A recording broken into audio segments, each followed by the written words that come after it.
Palestine for decades. The region was thrust back into the international news cycle on October 7th, when Hamas conducted an unprecedented attack against Israel, firing thousands of rockets towards southern and central Israel. Armed Hamas militants from Al-Qassam brigades reached the border wall containing Gaza. They attacked Israeli soldiers on military bases and settlements, fought Israeli forces on beaches, and used paragliders to attack an open-air music festival. I, like many of you, watched in horror as more details about this attack became known. Israel's foreign ministry is now saying around 1,200 people were killed by Hamas on October 7th. Additionally, 241 hostages were taken by Hamas back into Gaza. I, like many of you, feel deep sympathy for the people who were killed and the loved ones they left behind. I wish the hostages a safe return to their families. In retaliation for this attack, Israel declared war on Hamas and laid siege to Gaza. As countries like the United States, Canada, the United Kingdom, and France pledged their support, Israel began a campaign of constant airstrikes on the 141 square mile completely enclosed strip that is home to 2.2 million people. Over half of those people are children. The horror we felt learning about the October 7th attack multiplied as the death toll in Gaza quickly surpassed and then doubled and then tripled and then quadrupled that in Israel without signs of abatement. Journalists and photojournalists on the ground in Gaza, like Plestia Al-Akkad, Bisan Auda, Motaz Aziza, and Ali Jadullah, showed us the impact on civilians, particularly children, as residential homes, entire neighborhoods were flattened, with many people trapped under the rubble. People sought shelter in hospitals, schools, UN buildings, to no avail. Israeli forces bombed hospitals, schools, and UN buildings, bakeries, water towers, and food warehouses too. We watched as Israeli forces warned people to evacuate the north to head south. We watched as Israeli forces attacked people as they headed south. We watched as Israeli forces attacked people in the south. We watched as the journalists became thinner and thinner as markets and warehouses ran out of food. We watched people stretch a handful of dates to make it through the day. We watched as a paltry number of trucks were allowed through the Rafah border crossing, a minuscule fraction of the aid that Gaza typically received on an everyday basis. Through tears, we watched tiny corpses, some mutilated, some suffocated, and some already in tiny body bags, their mothers wailing over them, others with no surviving family left to mourn them. We watched tiny premature babies in the NICU at the besieged El Shifa hospital removed from their incubators due to lack of oxygen and left to die. We watched tiny survivors, some eagerly reunited with their families, some rushed to hospital with a new acronym coined specifically for Gaza, WCNSF, Wounded Child, No Surviving Family. We watched as the UN Secretary General warned that Gaza was becoming a graveyard for children. We watched as Human Rights Watch, UNICEF, Amnesty International, the World Health Organization, Médecins Sans Frontières, and the Palestine Red Crescent Society alerted the world to Israel's war crimes and called for a ceasefire with increasing urgency. In mounting despair, we watched and we watched, and we watched, and we asked ourselves, what can we do? In a chat group titled, "We've Got to Start Somewhere," a collective of concerned individuals from multiple faith backgrounds, of different ethnicities, ages, genders, and nationalities began to think about how we could create a space in Bermuda to come together, learn, connect, and promote peace. I'd like to take a moment to acknowledge this collective who are standing here with me today. We realized through numerous private conversations within our different circles that many people were horrified, but too scared to speak up. They were feeling isolated in their sadness, not only at the humanitarian crisis in Gaza, but at the perceived lack of compassion and empathy they were witnessing around the world. How could we let this happen? How could Western governments support this collective punishment and indiscriminate killing of civilians? How could it be controversial to call for a ceasefire so that innocent children could survive? So here we are at Gather for Gaza to unite people whose love for humanity compels them to call for a ceasefire. This is an opportunity for us to build connections and honor those civilians who have paid the ultimate price simply for existing in the place where they live. Now, let's talk about what this is not. This is not a place for anti-Semitism or hate of any kind. It will not be tolerated. This is not minimizing the attacks on October 7th or the need for the hostages to be freed. This is not a protest. We realize the limitation of our political power in Bermuda. Our focus instead is to support the people here who support peace. Most importantly, this is not the end. Between October 7th and November 10th, Israeli forces killed over 11,261 people in Gaza. 4,506 of those killed were children. The death toll hasn't been updated since the collapse of services and communications in the hospitals in the north. Thousands more are still trapped under the rubble. An estimated 1.64 million people have been displaced so far. Without a ceasefire, the numbers of deaths will exponentially increase as people run out of food and water, as they contract infectious diseases, as the 27,490 injured people's untreated wounds are left to fester without access to medical care, and as bombardments and ground offensives continue to kill people directly. We must continue to pay attention. We must continue to care.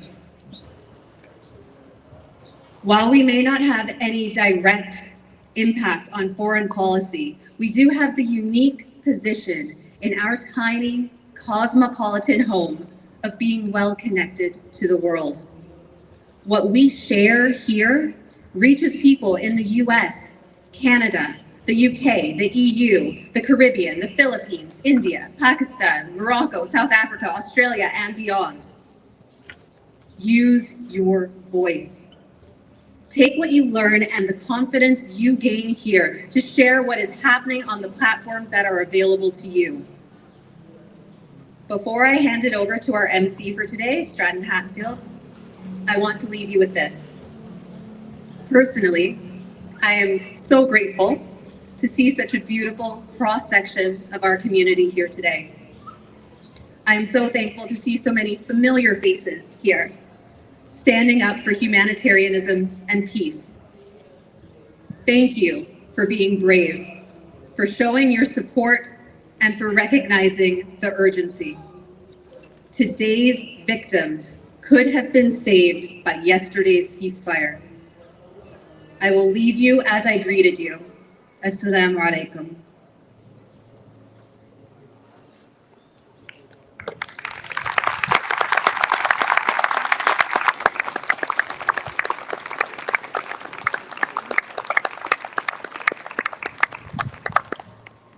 Good afternoon, everyone. Thank you so much for coming to attend the event today. What we've done is we've put together a series of performances, poetry, and a time for us to all connect and learn.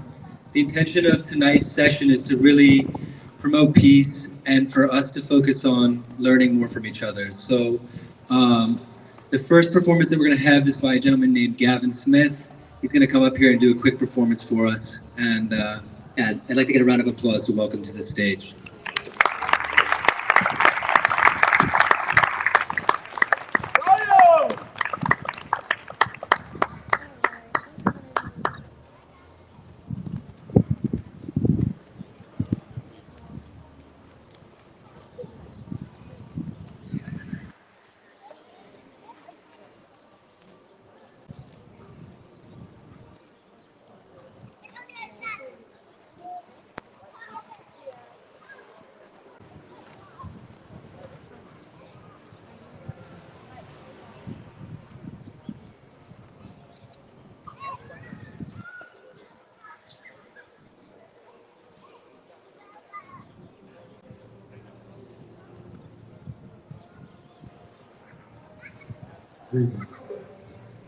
Good afternoon, everyone.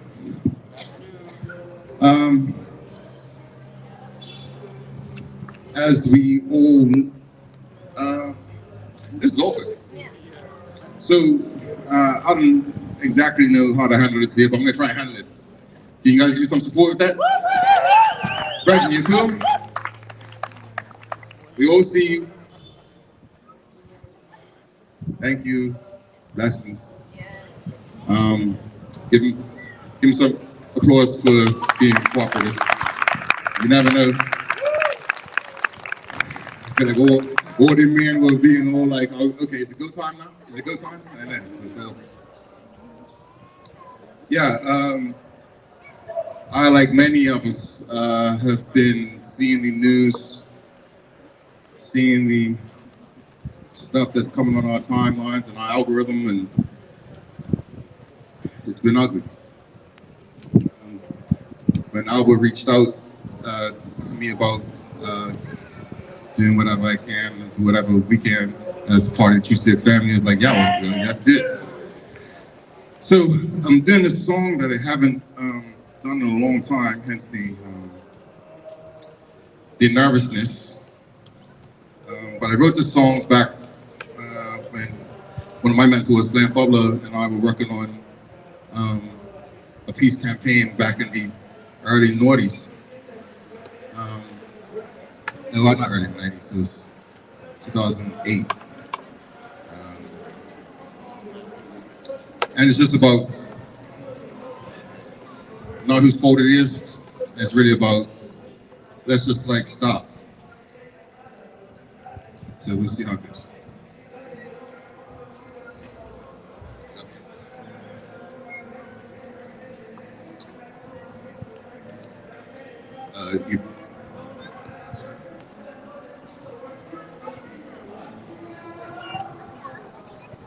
Technical difficulties, awkward.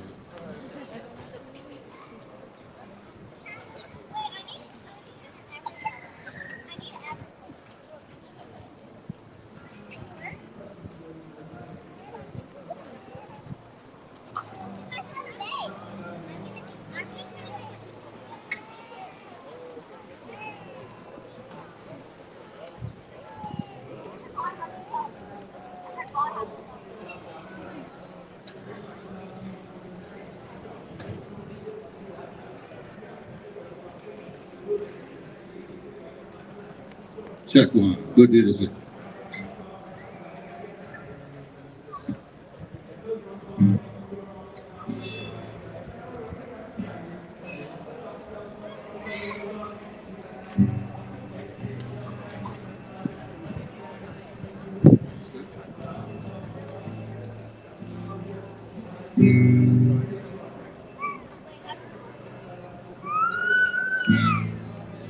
It hurt me when you drew that line in the sand, but I guess I drew one too.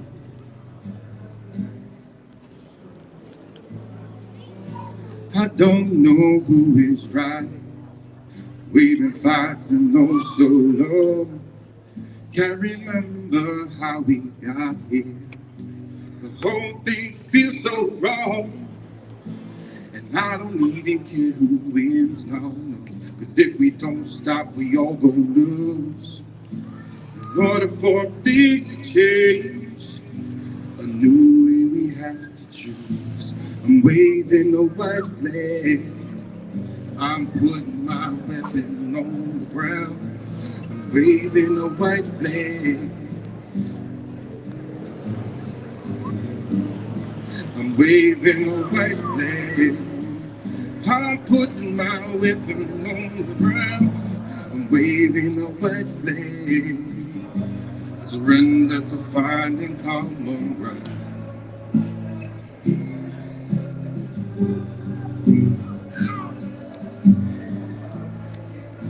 I never thought that it would come down to this, that I would raise two fingers instead of raising my fist. And eye for an eye makes everybody blind to find another way. We need a truth for truth, not black and white lies in the headlines every day. And I've been reading what I've been sowing. I've been stealing, I've been stolen, I've been broken, I've been hating and hoping and praying for a better way. I'm waving a white flag. I'm putting my weapon on the floor. I'm waving a white flag. Don't wanna go to war with you no more. I'm waving a white flag. I'm putting my weapon on the ground. I'm waving a white flag. I surrender to finding common ground.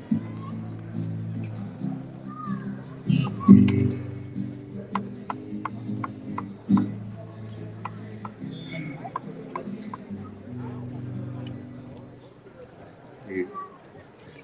Thank you guys. Appreciate the time.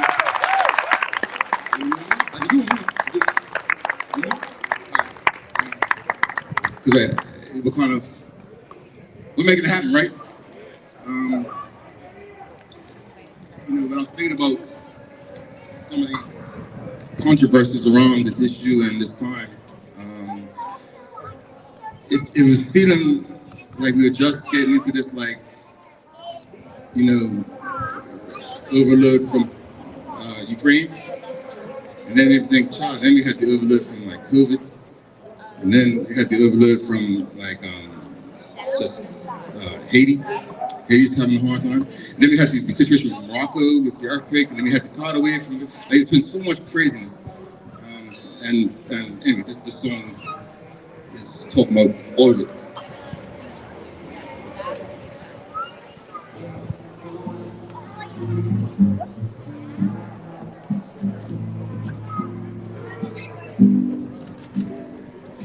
Wars, waves, hurricanes, earthquakes, poverty and AIDS.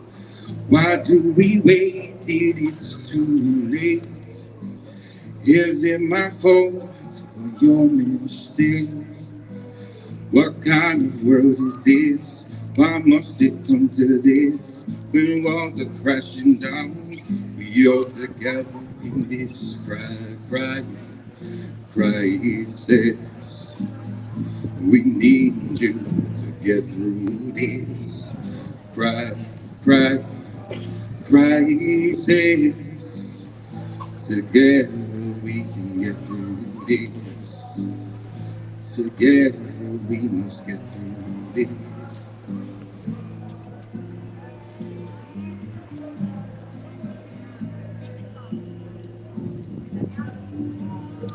We watch, we hear, we feel it all.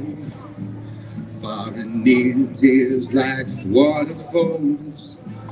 Never thought this could happen at all. Won't someone please answer my calls?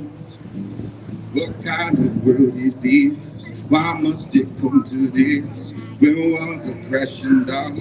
We all together in this crisis. We need you to get through this crisis. Together we can get through this.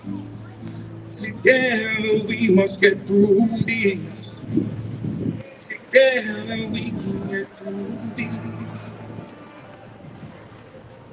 Strong must help the weak to survive. Therefore, the grace of God go I. The strong must help the weak to survive. Therefore, the grace of God go I. Therefore, the grace of God. Help your neighbor, help your friend. Help a stranger, help the situation. Help the helpless woman, child, and man. Help, we need you any way you can. Help, we need you. But still I cry, Jesus. We need you to get through this. Cry, Jesus. Together we must get through this. Together we can get through this. Together we can get through this. Thank you, everyone. Pray for peace.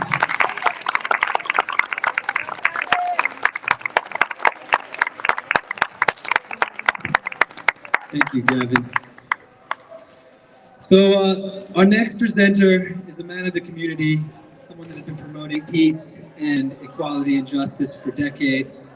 I'm very proud to welcome Glenn Fudler to the stage to speak to us all about the power of collectiveness. So we get a round of applause for please.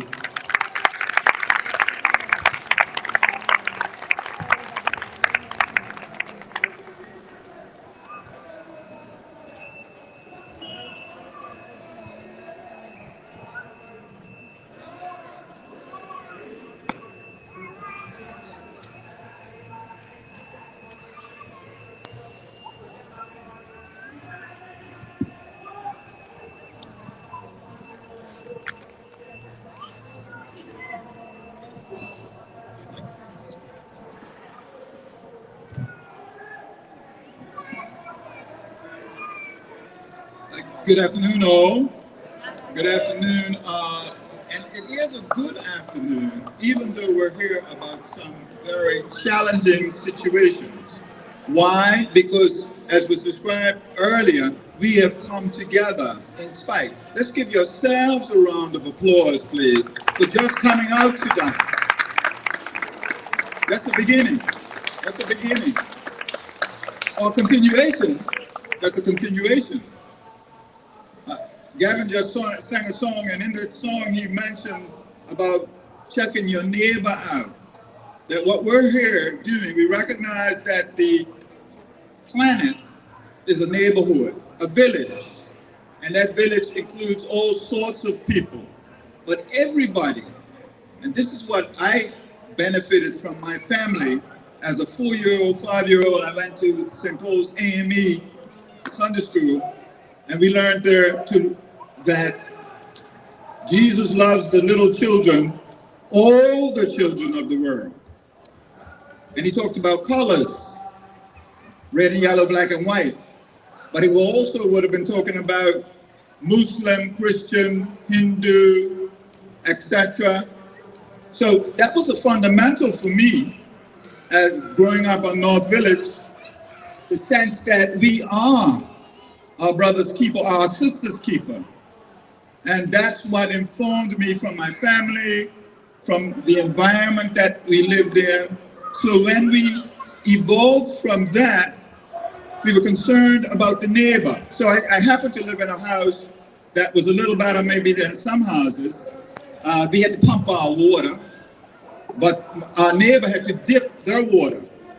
So I remember looking out the window, at the door, at our neighbors, and it was, say, January, and the children were getting their bath in an outside tub.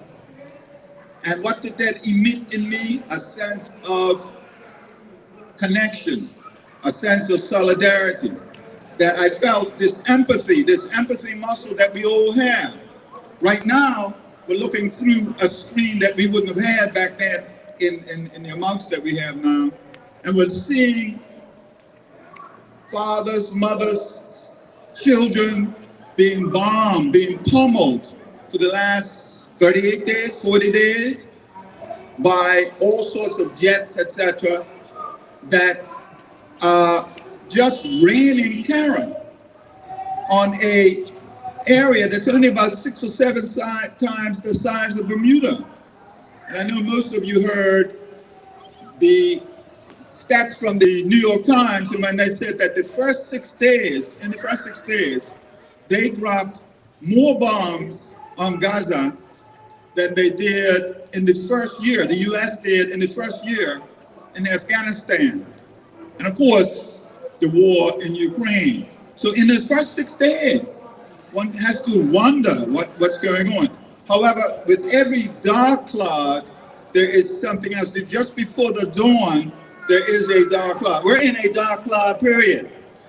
But if we are aware of our history, aware of a sense of self that we all have, and this is what we see around the world. Yesterday, or day before yesterday, 300,000 people in London, 300,000 people in London demonstrated for a ceasefire.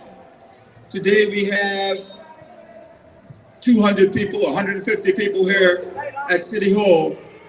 All around the world, people are moving in spite of what the mainline media is saying. In my coming to grips with the fact that we are all in a human and in a global village, when I was 20 years old, we heard about the UK government then selling weapons. They had decided to sell weapons to the apartheid government in South Africa.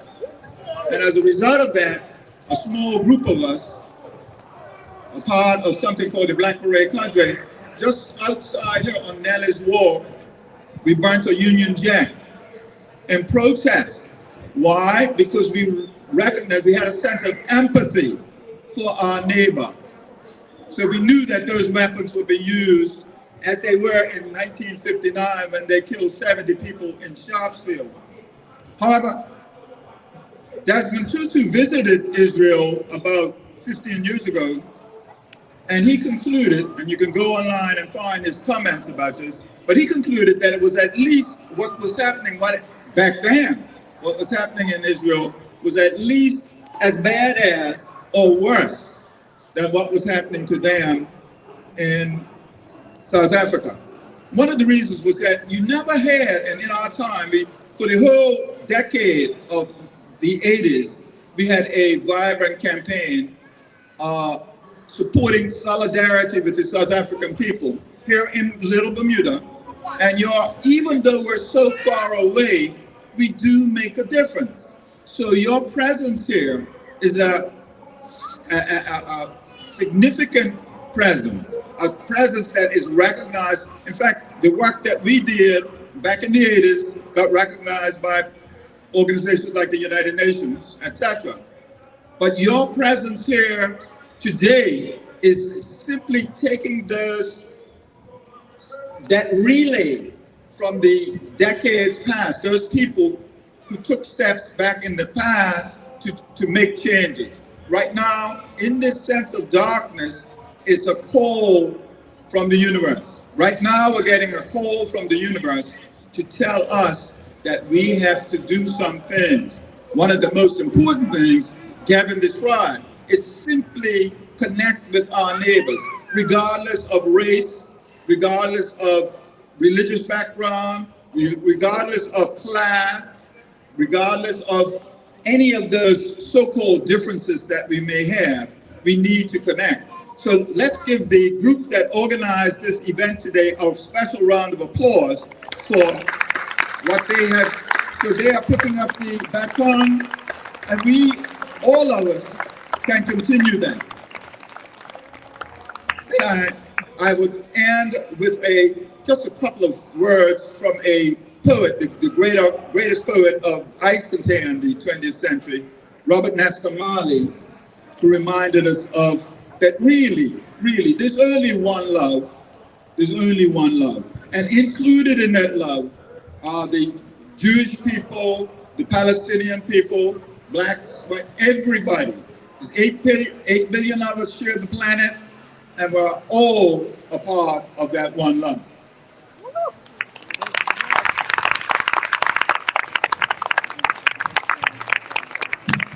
Thank you, Glenn Butler. Speaking of talented poets, I would like to invite one of Bermuda's best poets, an artist, a storyteller, professor, Miss Aisha Townsend, to the stage, please.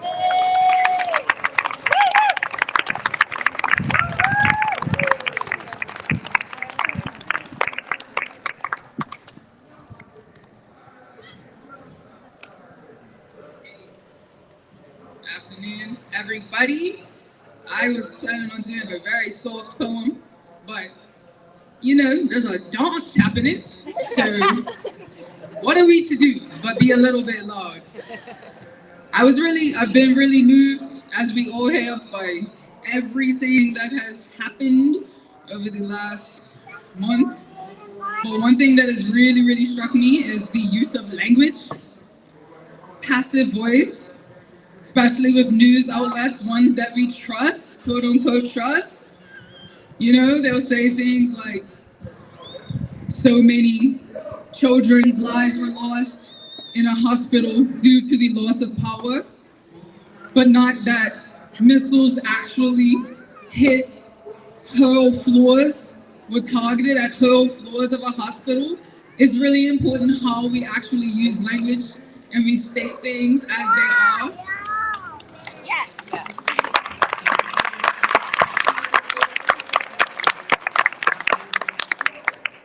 Because language is my medium, it is the thing of which I am most moved by and the thing in which drives me.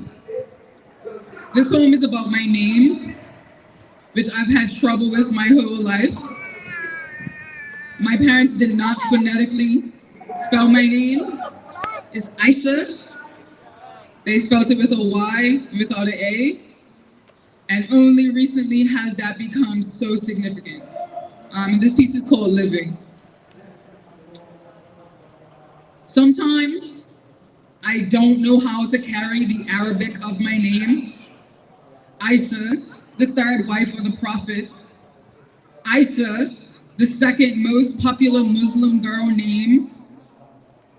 When my parents named me, they could have leaned into the tradition they knew nothing about, but instead spelled it with reckless intent, lacking phonetics. I am always an explanation without the preceding A. With this Aisha, spelled in Hebrew, my mother trying to honor a Jewish God. In Hebrew, YESHA is an acronym for Judea, Samaria, Gaza. It's a council whose main goal is to strengthen the Jewish presence in these territories, even in the mouth and encroachment. My mother, thinking I could handle the responsibility of such a war, her already in the ground that will never be ours. I am written and pronounced as separate things. So sometimes I'm lost for meaning in this English that affords me multiple passports and a colonized tongue that keeps me comfortable. Here, right here, at home, we only have to worry about the wind, which is God's, and that's only half the year. And at some point, we'll have to probably worry about the water, but by then, I'll be my mother in the ground that we don't own. I have never had to translate anything other than my name, even just for mouths who can't find it properly. And when I research the name in Hebrew, it returns with deliverance, rescue, safety. And in Arabic, she who lives. In the Quran, alive and well. At home, wherever I am, I have the ability to recline in the fullness of my name when there are so many Aishas. How many Aishas in Gaza? Another translation, simply alive. Thank you.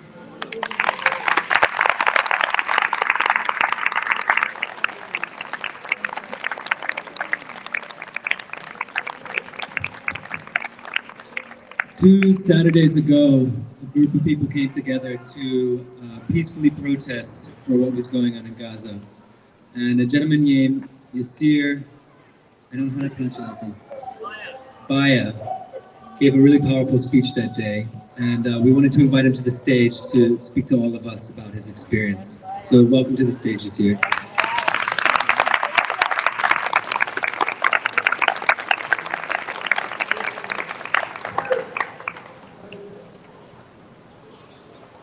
Assalamu alaikum, shalom, and peace be to all of you here today.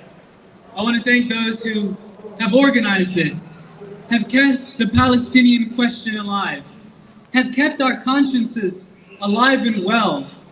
I think there have been plenty of great speakers here today, and I don't know if my voice will pale in comparison to the messages that they had shared. But I do know that here we stand unified. That is a theme that has carried throughout. Peace and unity, humanity.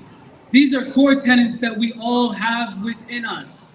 It does not matter if you are a Jewish person, a Muslim person, a Christian person, an atheist. We've seen that everyone has been able to gather together to stand against colonialism, to stand against unjust and disproportional retaliation. We've saw people gather together to speak out, to free the hostages. We've seen people who just want humanity returned. We want to see people living together in peace and unity. If we look at history, for it's our greatest teachers, we'll see that this didn't happen in a vacuum. And as far back as we continue to take it, there was a point in time where everyone lived in peace within the region. Everyone was able to babysit each other's students and children. My name is Yasser, and I share that name with a very prominent Palestinian man, may he rest in peace, Yasser Arafat. And I think his greatest downfall was just being too kind. Yasser Arafat, like many leaders today, wanted to see a free Palestine. They wanted to see a sense of unity where everyone could gather together.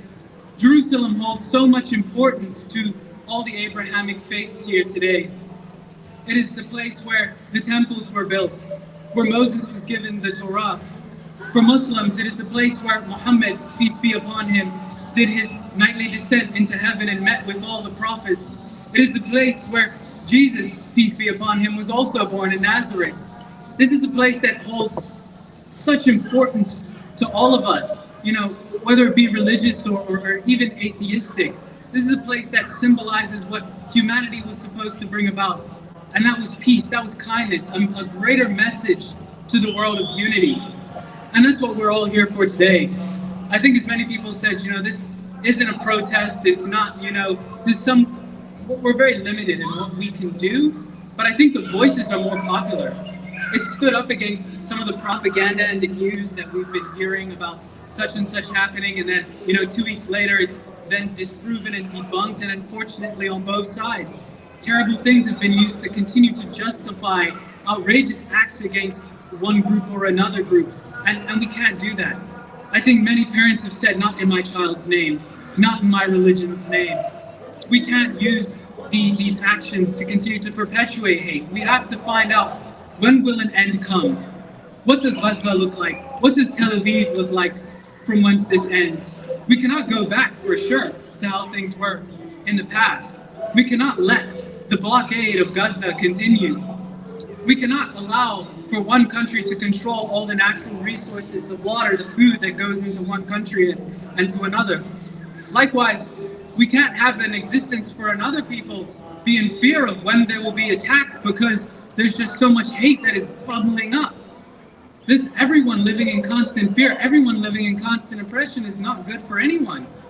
Why live on our knees when we can die on our feet? And that's what everyone that's come here today has done. By aligning yourselves with the people of Palestine, with the right and the freedoms of people, we are putting ourselves at risk for our employers, those who might have a certain position, might think a certain way. We put ourselves at risk when we travel of being on certain stopwatches. You know, you always get asked that famous question, do you condemn such and such? Do you condemn such and such? And it puts us, especially being Muslims, after 9/11, a terrible atrocity that occurred, we were on the spotlight to condemn something which we utterly disregard. I think any religion that uses some form of hate, fanaticism to enable hatred is unjust. I think we know it most well off. And we know that there are people who do not support or align themselves with what such and such government is doing or supporting because it's only leading to more death and more tyranny. And we always ask ourselves, when will it end? You know, a lot of people ask themselves, would always say, if I was alive during slavery or if I was alive during the Holocaust, then I would have stood up. I would have done something. But here we are in this day and time to do something. We have that capability. We have the ability to speak truth because truth conquers all at the end of the day. And like I said, we must equip ourselves with knowledge. And history is the best teacher of all because this didn't happen in a vacuum. And the events will continue to happen unless we face what actually brought us here. What are the ideologies that have been perpetuated? And how do we speak out against them in a way that is appropriate? Being an anti-Zionist is not equivocal to being an anti-Semitic. And that's something we must draw a very hard line on. You know, there's a movement called the Jewish Voices for Peace in the United States who have been an amazing ally during this time. We're saying that they will not allow the government to continue these acts of atrocities. This is not what the Torah teaches. And likewise, the Muslim countries are saying this is not what the Quran teaches. It is to live together. In Islam, we call it Ahl al-Kitab, friends of the book. Friends of the book. We're brothers and sisters through Adam, peace be upon him. Quite literally, genetically speaking, that is what we are. If you look at even some of the DNA traces, there's 70% DNA which is shared amongst one another. And so we can't let ideologies divide us and cause us to become more severed. For the land is sacred to us all. And we must care for that. We cannot bomb it to oblivion because what will we grow olive trees on? Where will we build the schools? We can't build these en masse graves. We've seen it happen in the United States of America. We've seen it in South Africa. We cannot let this continue on without finding a just solution, without continuing to enable and raise the voices of our Palestinian brothers and sisters, without recognizing the fear that the Israeli people fear for their hostages and the well-being of their friends, families, children. We must call together for peace and unity. That is why we're all here. And I'd like to share a bit of a poem. I know it will not be able to compare to the lovely nature of Aisha's one, but it is called To My Pen Pal in Palestine. I wrote this in 2020 when I was in university, and there was another outbreak that had happened because, again, unfortunately, the history of occupation is littered with lives. And this was just a time that inspired me. And so it goes like this. To my pen pal in Palestine, I'd like to throw you a line, but I know only barbed wire wraps your palms, and in mine, dua for the day you receive your alms. All you wanted to do was share your land, but hands of greed never ceased to grab young children from the arms of their mothers, kneeling on the necks of their lovers. If Kaepernick is not patriotic, if it's the IDF, then it's a Gold Star soldier. That stone throw could have blinded someone. But the reality is blind, deaf, and dumb. Hearts of the Zionists move. They chant torch the Arabs and mourn the burned Jews. You are made to feel ugly and poor, but my Palestinian pen pal, you are so much more. Your history and culture, they wish they were us. So much so, they tried to claim hummus. Khalti smiles go through Gaza to Ramallah. Ya Harra Palestine. My Palestinian pen pal, don't stop writing. Don't stop telling your story. As an ummah, I worry. We've lost the sense of community. But no, I will echo your voice. And let it be known there is no choice but to see the liberation of my Palestinian pen pal. Thank you all.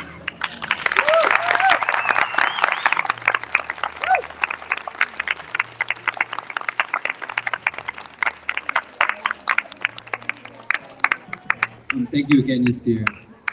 So really what we wanted to do was to take about 10 minutes and to encourage each of us to take some time to meet your neighbors here tonight. Take some time to interact, to learn, to share, and to engage with each other. What we've done is we've created a little booth down here that has some pamphlets for people to learn more. And really what we want to do is just take a little bit of an intermission for people to engage with each other. And then once the intermission is finished, we have a few more performances, and then we're going to have a moment of silence. And then we would like to have a candlelit vigil for those people whose lives have sadly been lost during this horrible genocide. So yeah, if you could all just take a few minutes, go and introduce yourself to someone that you've never met before, and let's all learn and engage with each other while we take this quick break.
I was back right up over here. Anybody have a clue? Come on in. So I'm in those kind of situations.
if I could get everyone's attention, just want to thank you for taking the time to engage and connect with people. If you haven't been able to get a candle yet, there's still some candles over here at the booth. And what I wanted to do was introduce Zion, who's going to be doing a performance for us. And then after that, we'll welcome up Joy T. Barnum to the stage as well. So if everyone can come a little bit closer, it'd be great for you to come in to hear this performance.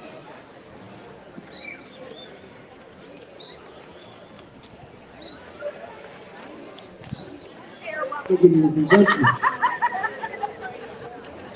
going to sing a song, a cover of a rendition of a wonderful song called Rise Up. I'm sure you've heard it sung many times. Hope you enjoy this rendition.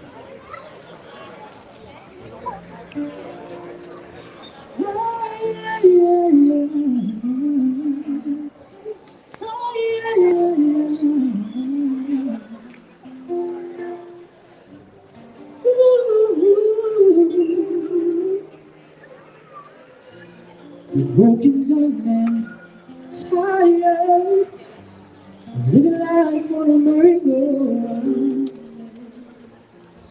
You can find the fighter by seeing you, so we can walk it out.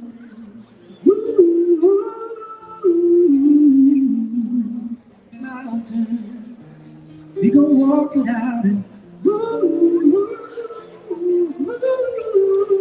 mountain, and I'll rise up, rise like the day. I'll rise up, rise unafraid. I'll rise up, and I'll do it 1,000 times again.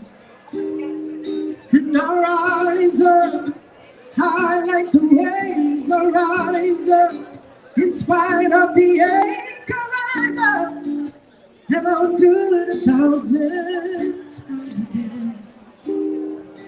For you, for you,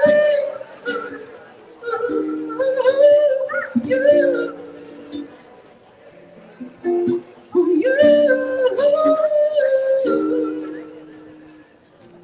The silence isn't quiet. It feels like it's getting hard to breathe. I know you feel like dying. I promise we'll bring the world to its feet.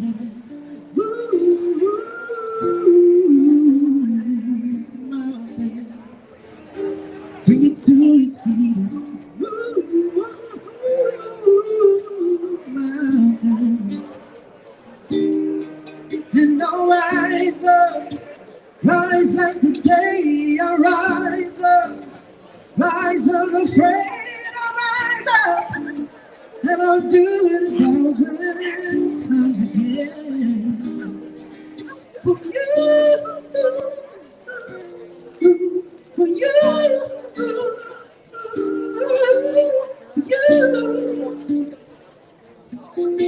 for you.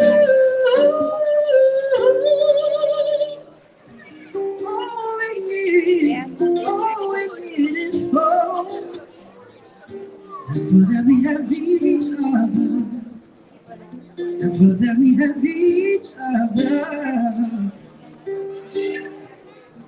We will rise. We will rise. We'll rise. We'll rise. Oh, yes. We'll rise up. Rise like the day. We'll rise up. In spite of the end. We will rise. We'll rise. And we'll rise up. High like the waves. We'll rise up.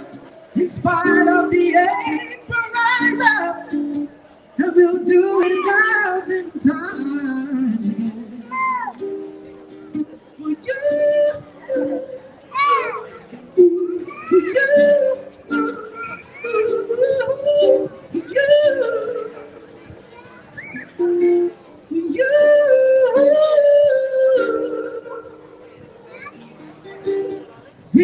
rise. We will rise.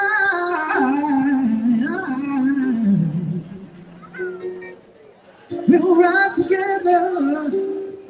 We'll rise. We'll rise. Rise.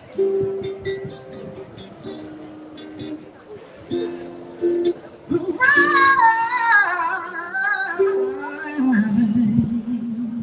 together.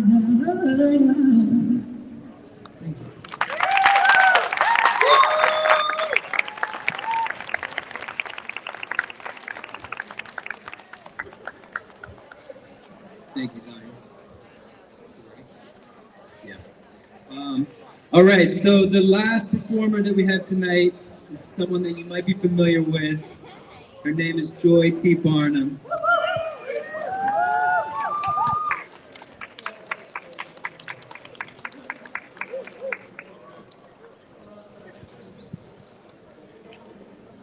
Good evening, all you allies. I'm here to sing Get Tired, Fight, the Mary Prince song. And one of my favorite verses that I wrote was with every ally by our side. So I know that you find these words inspirational. I do. And I hope you find them foundational. I appreciate every single one of my Jewish friends who are on the side of freeing Palestine. I am on the side of every single one of my friends who want to see Ukraine free, who want to see Congo free, who want to see people free. This song I wrote about Mary Prince and from her perspective, but I wrote it during the Ahmaud Arbery shooting, stalking, murder. I wrote it, and the first line is, I am human. And the first battalion that we have is to realize that each of us are human. And it'll just be easier not to harm each other if we realize that.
I shall not hide it, I won't abide it.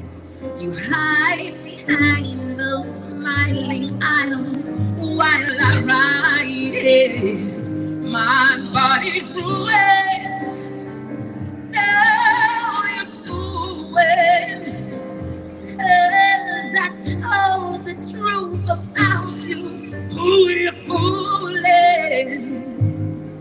You wanna settle the score and take me to court.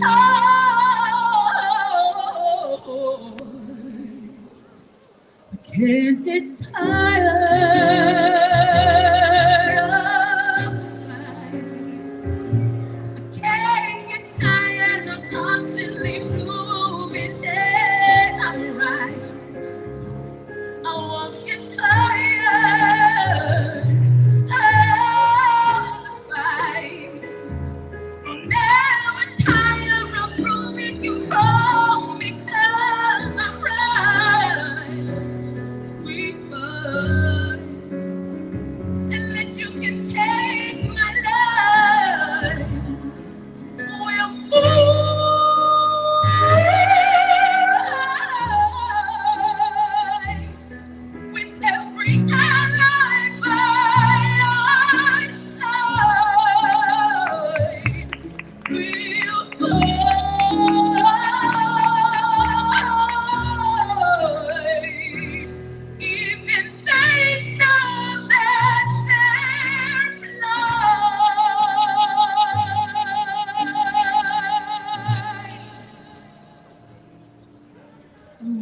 get tired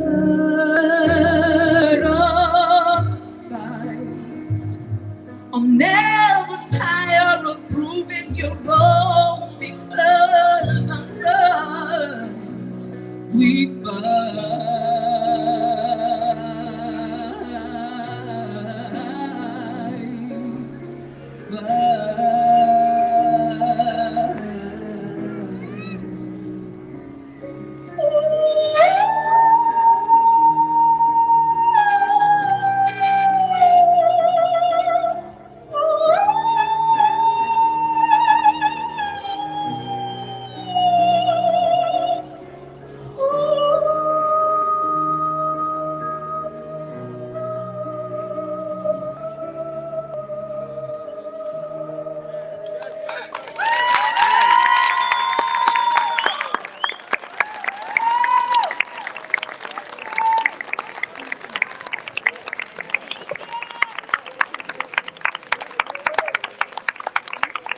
We get another round of applause for Joy T. Barnum.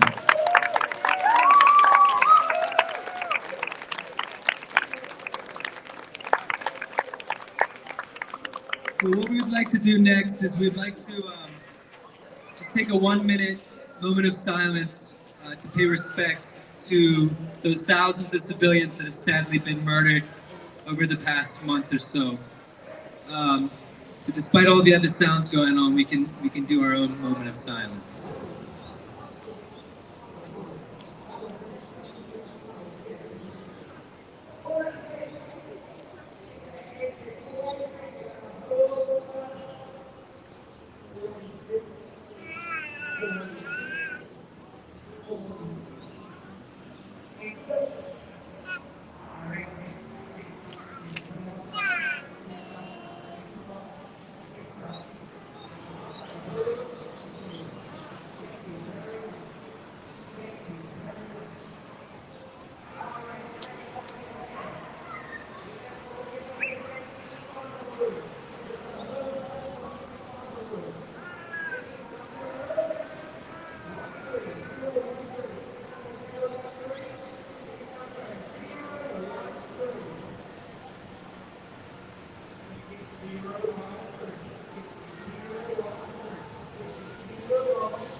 Thank you. So the Muslim community has offered to do a prayer at the end of the candlelit vigil. But for now, for those of you that do have access to some flames or fire, we'd encourage you to light a candle to pay respect to those thousands of people that have sadly lost their lives during this conflict. If you have children that are going to be playing with the candles, we'd just like to remind you to watch them.